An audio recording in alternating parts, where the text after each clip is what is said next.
아멘. 할렐루야. 아멘. 주님의 평강이 넘치시기를 주님의 이름으로 축복합니다. 오늘도 주의 말씀은 생명의 말씀이고 또 우리에게 영원토록 진리인 줄로 믿습니다. 진리의 말씀이 나의 삶을 살리고 나의 가는 길을 인도하시는 줄로 믿습니다. 오늘도 그 은혜와 진리 되신 그 말씀을 만나는 귀한 시간 되기를 주의 이름으로 축복합니다. 오늘 마가복음 6장 45절부터 56절이지만 사실은 52절까지 바다 위로 걸어오시는 예수님의 이야기를 중심으로 함께 말씀을 나누고자 합니다. 오늘 본문을 보면 예수님은 즉시 제 아들을 재촉하셨다 말씀하고 있고, 그리고 무리와 분리시키셔서 배를 태워 보내시고, 본인은 그 배에 타지 않으시고 따로 산으로 기도하러 가셨다라고 말씀하고 있습니다. 왜 예수님은 제 아들을 즉시 무리와 분리시키시고 또 배를 태워 보내시고 자신은 기도하러 가셨느냐? 이 앞에 있는 본문은 바로 오병이어의 사건이 있습니다. 떡 5개와 물고기 2마리로 5,000명 이상, 거의 10,000 혹은 20,000명의 사람들을 먹인 굉장한 기적이요, 놀라운 표적의 사건입니다. 근데 이러한 사건들을 본 사람들이 그냥 배부름으로 만족하지 않고, 같은 본문인 요한복음 6장 15절에 보면, 그러므로 예수께서 그들이 와서 자기를 억지로 붙들어 임금으로 삼으려는 줄 아시고 다시 혼자 산으로 떠나가시니라. 그러니까 무리들이 이걸 먹고 나서 예수님이 우리가 기다리던 메시아다라고 예수님을 믿기보다는 그들이 원하는 대로, 그들의 원하는 것은 무엇입니까? 정치적인 메시아, 군사적 메시아로, 혁명적 메시아로 예수님을 임금 삼으려고 했다는 것입니다. 그래서 예수님이 그들을 떠나서 혼자 기도하러 가십니다. 이 본문이 오늘 45절 46절에 보시면, 예수께서 즉시 제 아들을 재촉하사 자기가 무리를 보내는 동안에 배 타고 앞서 건너편 벳세다로 가게 하시고 무리를 작별하신 후에 기도하러 산으로 가시니라 라고 이렇게 기록되어 있습니다. 예수님은 왜 제자들을 재촉하셨을까? 그것도 보면 즉시 재촉하셨다라고 되어 있고요. 그리고 무리를 보냈다는 것은 흩으셨다는 거예요. 무리를 막 예수님께 모여와서 막 예수를 붙잡으려고 하는데요, 막 강제로 다 보내신 겁니다. 그리고는 본인은 왜 기도하러 가셨을까? 또 산에 가셔서 어떤 기도를 하셨을까 하는 것들을 오늘 본문의 전체적인 맥락 속에서 함께 나눠보고자 합니다. 첫째는 풍랑을 만난 제자들의 이야기를 좀 더 살펴보겠습니다.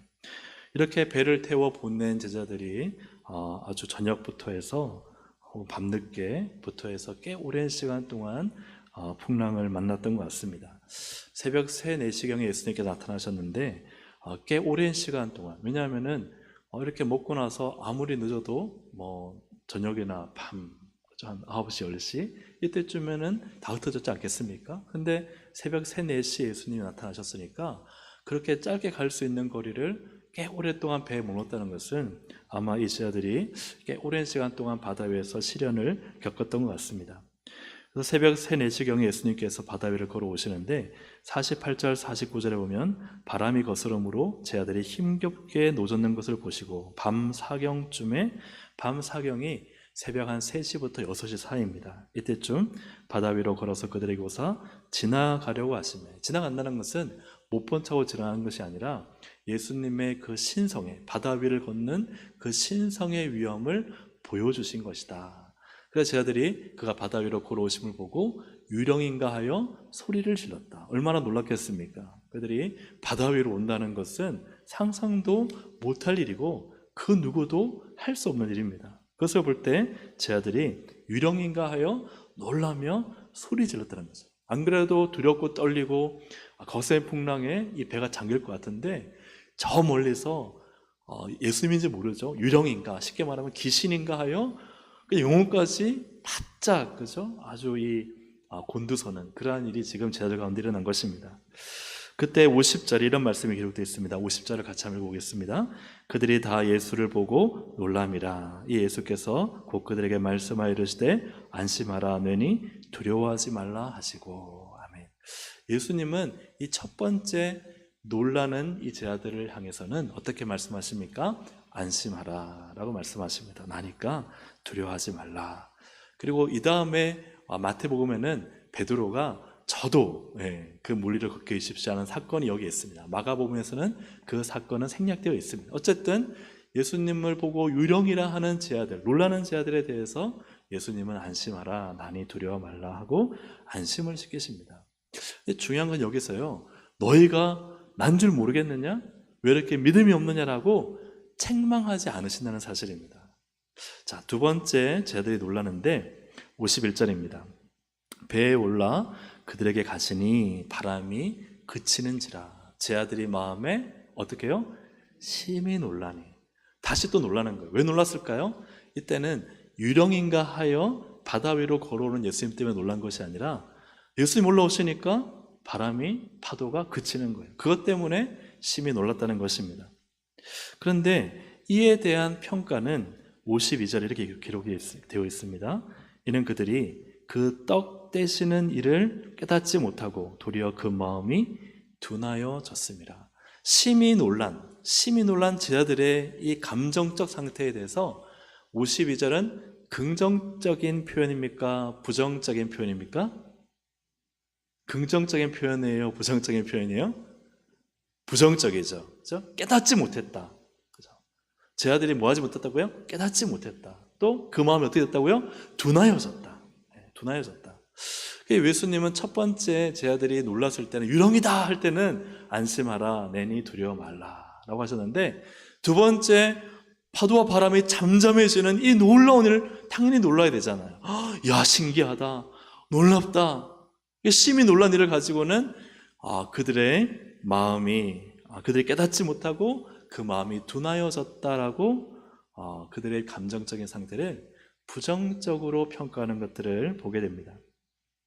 왜 이 두 번째 놀람에 대해서는 마치 부정적인, 또 책망하는 듯한 평가를 하고 있는가? 자, 52절을 보시면요, 이는 그들이 그 떡 떼시던 일을 뭐하지 못했어요? 깨닫지 못했다. 그 떡은 무엇입니까? 앞에 나왔던 오병이어의 기적입니다. 오병이어의 기적은 그야말로 놀라운 기적이죠. 앞에 말씀드렸던 것처럼 그냥 하늘에서 만나가 쏟아지는 거예요. 계속 강주를 해서 떡이 나오고 물고기가 나오는 사건입니다. 이거는 물리적으로도 상식적으로도 이성적으로도 설명할 수 없는 하나님이 주신 기적이고, 이는 예수님이 메시아요 하나님이심을 분명히 증거하는 기적입니다. 그런데 그것을 제자들이 깨달았어요? 못 깨달았어요? 깨닫지를 못했더라. 주님이 어떤 분이신지를 분명히 보여주셨는데도 그들은 그것을 깨닫지 못하고, 사실 나중에 뒤에 가서 보면 그들은요, 떡에만 관심이 있는 거예요. 야, 떡 좀 덜 가져왔더라. 12광줄에 남은 거 우리 안 가져왔더라. 사람들의 관심은 떡에 있지, 그 떡을 내려주신 예수 그리스도가 어떤 분인지에 대해서는 깨닫지 못하는 마음, 그런 마음이 그들 가운데 있으니까 그들의 마음이 둔하여져서, 그래서 그들이 심히 놀랐다는 것입니다. 왜 오병이어 예수님이 바다 위를 건널 뿐만 아니라 모든 풍랑을 잠잠케 할 수 있는 그분이라는 사실을 왜 제자들이 믿지 못할까? 그것은 예수님을 깨닫는 마음이 있었어요? 없었어요? 없었다는 거예요. 우리도 예수님께서 뭘 주시면 그것에 정신이 팔려서 그거를 보다가 선물을 주신, 그 기적을 행하신 예수님을 잊어버릴 때가 참 많습니다. 여러분, 큰 문제를 만나면요, 그 문제가 마치 전에도 없었고 또 앞으로도 없을 것 같은 큰 문제처럼 보일 때가 너무나 많아요. 하지만 그것은 우리가 자세히 살펴보면은 착시 현상일 때가 많습니다. 왜냐하면 이전에도요, 다 곰곰이 생각해보면은 그처럼 컸었거든요. 그처럼 난공불락의 큰 성이었거든요. 해결할 수 없는 문제였거든요. 그런데 하나님께서는요, 우리가 기도하고 하나님 부르짖을 때 그때그때마다 하나님은 그것을 다 넘어가게 하셨고 승리케 하셨고 기적을 베푸셨고 하나님의 일을 이루신 줄로 믿습니다. 그런데 그것을요, 그때 주실 때는 감사하고 하나님 찬양합니다 하지만 그 하나님을 잘 깨닫는 마음, 아는 마음을 간직하지 못하고 또 시간이 1년, 2년, 5년, 10년 지나고 나면은 마치 지금 내가 만나는 문제가 가장 큰 문제고 이전에도 없었고 앞으로도 없을 문제처럼 여겨진다는 사실이죠. 그러나 이 제자들이 오병이의 그 놀라운 기적을 바로 조금 전에 경험하고 나서도 그들은 지금 이 바다를 잠잠케 하신 예수님 바라보고요, 깜짝 놀라고 있는 거예요. 근데 여러분, 예수님은 또 바로 그 직전에 어디 위를 걸어오셨어요? 바다 위를 걸어오셨어요. 바다 위를 걸어오신 예수님을 바라보고도 예수님이 배에 오셔서 바다가 잠잠해지는 걸 보고 또 심히 놀란다는 것. 예수님 당연하죠. 이렇게 바다를 잠잠케 하시고 또 바다 위를 걸어오시고 또 이렇게 예수님이 오병이로 하시는 거, 제가 예수님 만나보니까, 예수님 하시는 일 보니까 너무나 당연한 일입니다. 주님은 이보다 더 큰 일도 하실 수 있습니다라는 믿음을 가져야 되는데 그렇지 못한 거예요. 자꾸만 까먹고 잊어버리는 거. 그리고 이 바다를 잠잠하게 하시는 일은 이번이 처음이 아니었습니다. 마가복음 4장 39절에 보니까요, 예수께서, 같이 읽어볼까요? 예수께서 깨어 바람을 꾸짖으시며 바다들을 이르시되 잠잠하라 고요하라 하시니 바람이 그치고 아주 잔잔하여지더라. 아멘. 이미 우리가 지금 읽은 본문은 마가복음 6장이잖아요. 마가복음 4장에 예수님은 이미 바다를 잠잠케 하셨어요. 그런데 예수님이 딱 배에 타셔서 제자들이 오실 때 바다가 잠잠해진 사건은요, 처음 경험하는 게 아니에요. 그들이 심히 놀란 것은 그들이 믿음으로 주님이 하실 일을 당연하게 받아들이고 믿음으로 확신하고 또 그렇게 하신 주님을 찬양하고 믿는 것이 아니라 그들 가운데 마치 새로운 것처럼, 그들에게는 이상한 일처럼 그렇게 여겨졌다는 사실입니다. 사실 제자들에게 있어서는 이 바다가 잠잠해진 6장의 이야기는 놀랄 만한 일이 아니에요. 물론 경외할 만한 일이죠. 하지만 그들이 심히 놀라며 두려워하며 떨며 이상하게 여길 일이 아니라 어떻게 여겨야 될 일이에요? 주님이시니까 당연하시다. 오병이어를 주신 주님이시니까, 메시아이신 주님은 당연하시다. 바다 위를 걸어오신 주님이시니까 매우 당연한 일이다. 그리고 이미 이전에 마가복음 4장에서 바다를 잠잠케 하신 예수님이니까 너무나 당연한 일이다. 이렇게 믿음으로 예수를 받아들여야 될 제자들이 심히 놀람이 이상하게 여긴 것은 그들이 마음에 깨닫지 못하고 그 마음이 둔하여졌기 때문이라고 성경은 말씀하고 있습니다. 구약에 보면은 이제 패역한 백성들이라는 단어가 나와요. 패역한 백성들. 에스겔 2장 3절 4절에 보면요, 내게 이르시되 인자야 내가 너를 이스라엘 자손 곧 패역한 백성 나를 배반하는 자에게 보내노라. 그들과 그 조상들이 내게 범죄하여 오늘까지 이르렀나니. 그 패역한 백성과 나를 배반하는 자는 어떤 특징이 있느냐? 이 자손은 어때요? 얼굴이 뻔뻔하고 마음이 굳은 자니라. 얼굴이 뻔뻔하다는 것은 죄를 지어도 죄책감을 느끼지 않는다는 것이죠. 그리고 마음이 굳었다는 것은 하나님의 경고의 말씀을 듣고도 완고하고 완악한 마음을 가지고 있다. 자, 그렇다면 왜 그들의 얼굴이 그토록 뻔뻔해지고 마음이 굳어졌을까? 이사야 48장 4절과 8절은 이렇게 표현합니다. 내가 알거니와 너는 완고하며 내 목은 새의 힘줄이요 내 이마는 노시라. 여러분, 완고한데요, 목은 새의 힘줄, 새라는 거예요. 새. 이마는 노시다. 그렇죠? 앞에 말씀드렸던 얼굴이 뻔뻔하다 하는 이런 의미죠. 근데 내가 과연 왜 그러느냐? 빨간색 글씨 같이 읽어볼까요? 시작. 듣지도 못하였고 알지도 못하였으며 내 귀가 옛적부터 열리지 못하였나니. 왜 사람의 얼굴이 뻔뻔해지고 왜 마음이 완악하고 완고해지는가? 그 이유는요, 듣지 못하고 알지 못하고 귀가 열리지 않았기 때문이다. 그렇게 말씀하고 있습니다. 그렇다면 왜 듣지 못하고 알지 못하고 귀가 닫혔을까 하는 것을 로마서 11장 7절 8절은 이렇게 말씀합니다. 그런즉 어떠하냐? 이스라엘이 구하는 그것을 얻지 못하고 오직 택하심을 입은 자가 얻었고, 즉 이방인에게 복음이 갔다는 거예요. 이스라엘이 그 복음의 시작인데, 예루살렘에서 시작이 되었는데 그 복음은 이스라엘이 아닌 이방에 갔다는 거예요. 왜 그랬느냐? 그 남은 자들은 우둔하여졌느니라. 기록된 바 하나님이 오늘까지 그들에게 무엇을 주셨어요? 혼미한 심령과 보지 못할 눈과 듣지 못할 귀를 주셨다. 사랑하는 여러분, 들을 수 있기를 주의 이름으로 축복합니다. 목사님 저는 듣는데요, 여러분 볼 수 있기를 축복합니다. 저는 눈으로 다 보고 있는데요.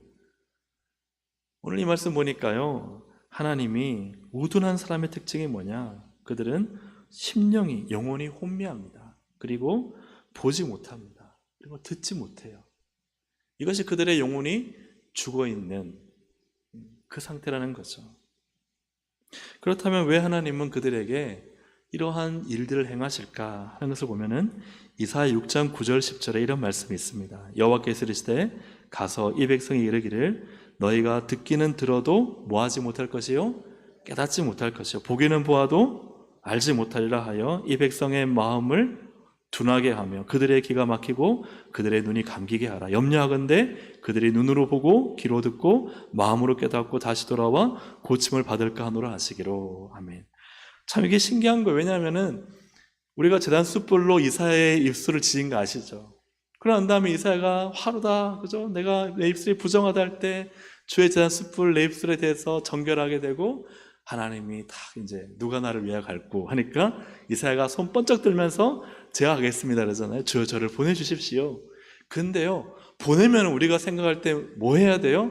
이사야가 말을 딱 전하면 사람들이 그 말을 딱 듣고 이사야가 보라 하면요 딱 보고, 그죠? 그들의 완악한 마음이 순종의 마음을 바뀌고 이런 일이 일어나야 되잖아요. 근데 지금 하나님이 이사야에게 하는 말이 뭐예요? 너희 가서 너가 전해도 사람들은 깨닫지 못할 것이고 알지 못할 것이다. 이 백성의 마음을 둔하게 하고 기가 막히고 눈이 감기게 해라. 이사야가 전하면 전할수록 사람들이요 다친다는 거예요. 이사야가 전하면 전할수록 사람들이 보지 못한다는 거예요. 이사야가 전하면 전할수록 사람들이 더 완악해진다는 거예요. 왜 그럴까요? 염려하건대 하나님의 염려예요. 그들이 볼까 두려운 거예요. 그들이 들을까 두려운 거예요. 그들이 깨닫고 다시 돌아와 고침받을까 두려운 거예요. 왜요? 하나님은요 돌아오기를 원하세요. 하나님은 듣기를 원하세요. 하나님은 깨닫기를 원하세요. 근데 왜 하나님은 염려하실까요? 이미 그들에게는 심판이 예비되어 있기 때문입니다. 수많은 기회로 말씀을 전하고 수많은 기회로 하나님의 메시지를 전하고 주의 뜻을 전했지만 거절하고 거부하고 얼굴이 뻔뻔하여서 완화하고 완고한 이스라엘에게 더 이상의 회개의 기회는 없는 거예요. 이것이 참 너무나 안타까운, 그래서 남유다가 결국은 바벨론에서 멸망을 당하지 않습니까? 이제 마지막 세 번째 주제는 예수님과 성령님입니다. 예수님은 오셔서 어떤 사역을 하시냐면요 깨닫게 하시는 사역을 하셨습니다. 마태복음 16장 9절 11절에 보면 너희가 아직도 뭐하지 못하느냐? 깨닫지 못하느냐? 떡 5개로 5,000명을 먹이고 죽은 것이 몇 바구니며 어찌 내 말한 것이 떡의 가남이 아닌 줄을 뭐하지 못하느냐? 깨닫지 못하느냐? 예수님이 오셔서 하신 일은요 깨닫게 하는 사역이에요. 보게 하고 듣게 하고 그 마음을 완악한 데서 돌이켜 말씀을 순종하게 하고 혼미한 심령이 하나님 앞에 정갈하고 정결한 심령으로 만드시는 그 일을 주님은 하십니다. 성령님 역시도 깨닫게 하시는 사역을 하시죠. 요한복음 14장 26절 같이 읽어보겠습니다. 보혜사 곧 아버지께서 내 이름으로 보내실 성령 그가 너희에게 모든 것을 가르치고 내가 너에게 말한 모든 것을 생각나게 하시리라. 예수님도요 하신 말씀 또 하신 사역이 깨닫게 하는 것이었다면 성령님도요 오셔서 예수님의 그 말씀을 깨닫게 하시고 가르쳐 주시고 생각나게 하셔서 이 모든 사역은요 깨닫게 하시는 사역이에요. 고린도전서 2장 13절에도 우리가 이것을 말하거니와 사람의 지혜가 가르친 말로 아니하고 오직 성령께서 가르치신, 성령님은 뭐 하세요? 가르치고 계세요. 성령님은 가르치고 계세요. 하니 영적인 일은 영적인 것으로 뭐 하느니라?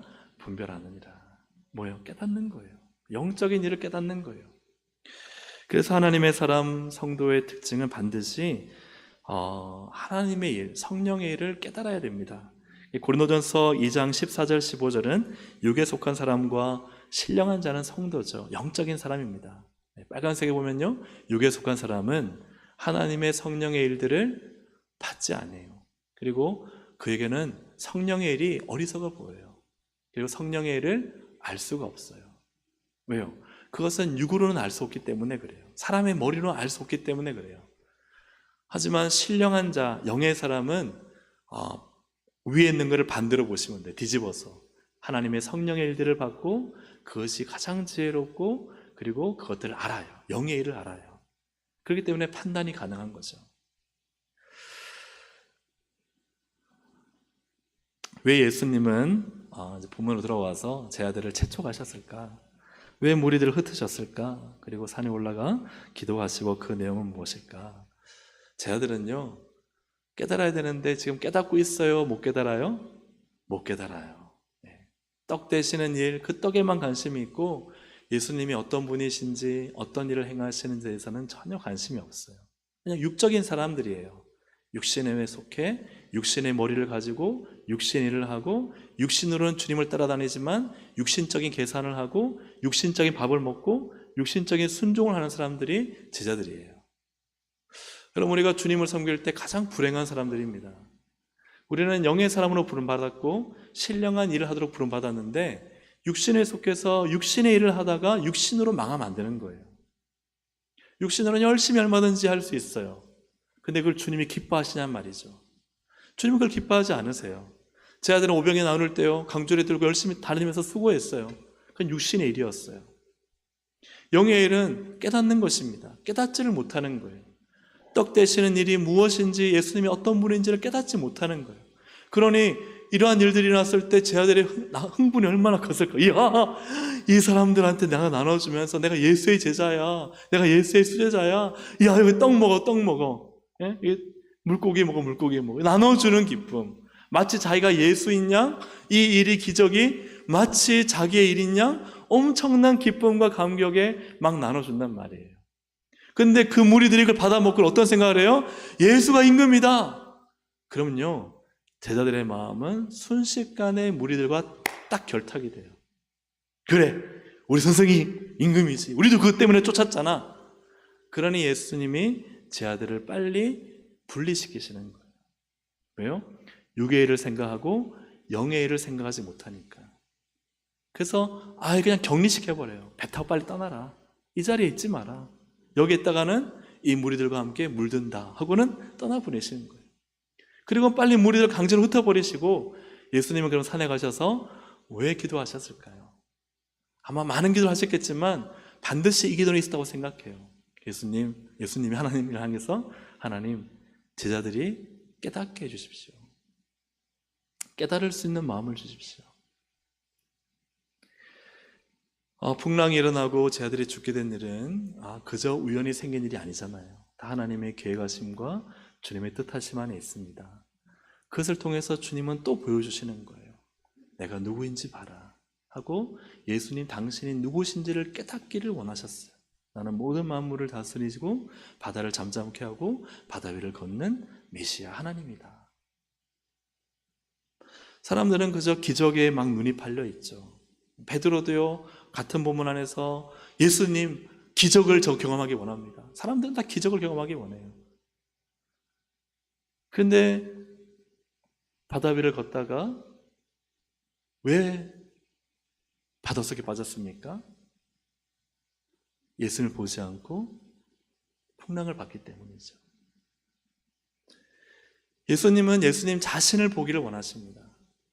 그분을 향한 분명한 깨달음과 믿음을 가지고 전진하기를 원하십니다.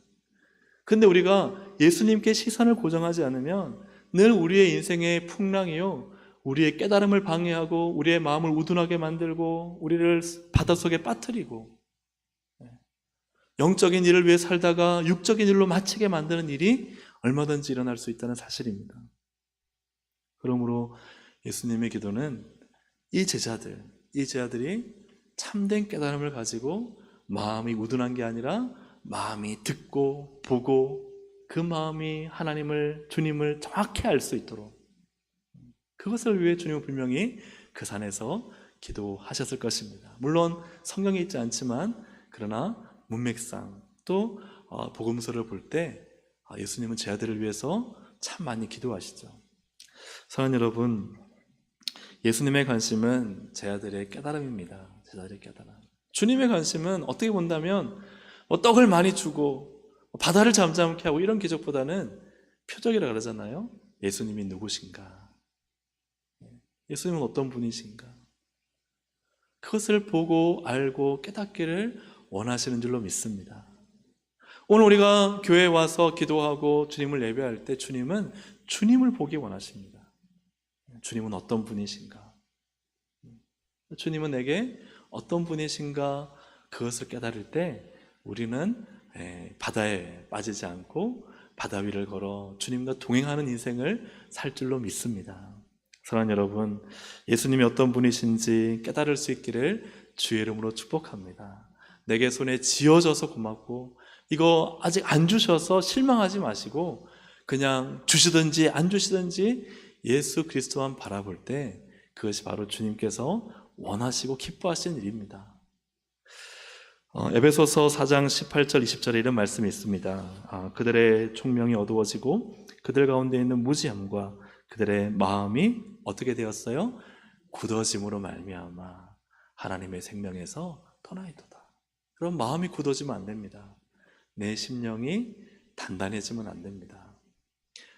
그들이 감각 없는 자 되어 자신을 방탕에 방임하여 모든 더러운 것을 욕심으로 행하되 그러나 우리는 그죠? 오직 우리는 그리스도를 그같이 배우지 아니하였느니라. 우리는 그리스도를 배워야 됩니다. 아멘입니까? 우리는 예수님을 배워야 됩니다. 예수님이 아닌 어떤 것으로 만족해서는 안 됩니다. 예수님이 아닌 떡으로 만족해서는 안 됩니다. 예수님이 아닌 자연 만물의 이상한 현상으로 만족해서는 안 됩니다. 오직 예수님으로 우리가 만족하고 그분 한 분만을 바라볼 때 그것이 참으로 깨달음이 있고 영적인 일에 민감하여 주님의 뜻을 이루며 사는 복된 인생인 줄로 믿습니다. 사랑하는 여러분, 우리 주변에 있는 일들을 보기보다 내가 생각하는, 내가 믿는, 내가 깨달은 예수님이 누구신지를 여러분 날마다 묵상하십시오. 그 예수님을 신뢰하십시오.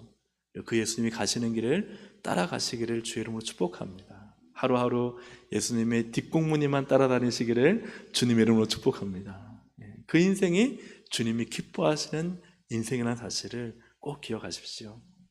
우리가 유령이다 하고 처음 만나는 일을 당할 때는요, 막 놀라고 이게 무슨 일이지 할 때 안심하라 내니 두려워하라. 하지만요, 그 일을 이제 당하고 또 당했는데도 하나님이 어떤 분인지 예수님이 어떤 분인지 이제 분명히 알아야 됨에도 불구하고 이상하게 여기고 놀라게 여기고 야 이런 일이 일어날 수 있어?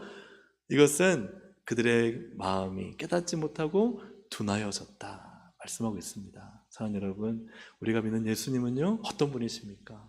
내가 믿는 예수님은 어떤 분이십니까? 예수님은 너무나 놀라운 분이시고 우리 구원을 주시고 기적을 일으키시고 우리의 인생의 모든 것을 가능케 하시는 우리의 주님이신 줄로 믿습니다. 하지만 주실 수 있음에도 안 주시는 이유는 또 이유가 있는 거예요. 그럼에도 안 주시는 이유 그것보다는 오직 주님만 바라보고 그 주님의 은혜만 생각하면서 한 걸음 한 걸음 걸어 나가십시오. 그럼 반드시 하나님께서 가장 좋은 것을 준비하고 계신 줄로 믿습니다. 우리 함께 이 시간 한번 기도하시겠습니다. 하나님 아버지, 이 시간 우리가 깨닫는 마음 허락하여 주셔서 내 마음 둔해지지 않도록 도와주시옵소서. 기적에만 정신이 팔리고 또 새로운 기적이 나타나면은 또 이상하게 여기고 그런 우리가 아니라 날마다 예수 그리스도를 묵상하고 예수 그리스도를 깨닫고 예수님이 어떤 분이신지를 알아서 내 마음속에 오직 예수님으로만 가득 찰 수 있도록 도와주시고 예수님의 생각이 내 생각, 예수님의 말씀이 내 말씀, 예수님의 계획이 내 계획, 예수님의 가는 길이 나의 길이 될 수 있도록 주님 도와주시옵소서. 우리 주여 한번 부르기도 하시겠습니다. 주여. 하나님 아버지 기도합니다. 하나님 아버지 깨닫는 믿음 허락하여 주시옵소서. 하나님 마음이 우둔하여지고 들어도 듣지 못하고 하나님 보아도 보지 못하는 자가 되지 않게 해주시고 내 심령이 혼미하여 하나님 육의 일, 육신의 일에 쫓아 정신없이 살며 하나님 영의 일을 잊어버린 채 성령의 일을 잃어버린 채 하나님 육으로 맞추지 않도록 도와주시기를 간절히 바라고 원합니다. 하나님 오직 예수님 바라볼 수 있도록 도와주시고 성령님 역사하여 주셔서 내 안에 계신 성령님 내 마음이 우둔하여지지 아니하고 오직 예수님만 바라보며 예수님이 하실 일들을 기대하며 예수님을 쫓아 행하며 예수님과 함께 걸어갈 수 있도록 주님 도와주시고 인도해 주시기를 주님 간절히 바라고 원합니다. 아버지 하나님 성령으로 깨어있게 해주시고 성령님 역사하여 주셔서 내 안에 일하시는 성령님을 의지하게 하시고 믿음으로 주님을 바라보며 나갈 수 있도록 성령님 도와주시고 인도하여 주시옵소서. 하나님 아버지 오직 예수 그리스도만 바라볼 수 있도록 인도하여 주셔서 이미 우리에게 주신 주님의 놀라운 은혜와 기적과 예수님의 예수님 되심을 발견하고도 우리는 늘 내 손에 빵이 있는가 없는가를 생각하고 또 기적 나타남을 신기한 일로 여기고 또 때로는 깨닫지 못하여 마음이 둔하여져 있음을 보게 됩니다. 하나님, 영의 일을 생각하는 신령한 자가 되게 하시고 성령으로 충만한 신령한 성도가 되게 하여 주셔서 이 세상에서 육의 일로 하나님 살지 않고 영의 일로 주님의 일을 감당하며 주님을 기쁘시게 하는 삶을 살아갈 수 있도록 인도하여 주시옵소서. 하나님, 특별히 교회 안에서 주의 일을 감당할 때 또 세상에서 살아갈 때 하나님, 우리가 주님의 일을 한다고 하지만 때로는 육신으로 하나님 살아갈까 두렵사오니 영적으로 깨어 있어서 하나님의 일을 깨닫고 주님의 일을 감당하며 주님이 기뻐하시는 일에 나도 헌신하고 충성하여 정말 주님께 칭찬받는 삶이 될 수 있도록 하나님 역사하시고 주장하여 주시옵소서. 이 모든 말씀 예수님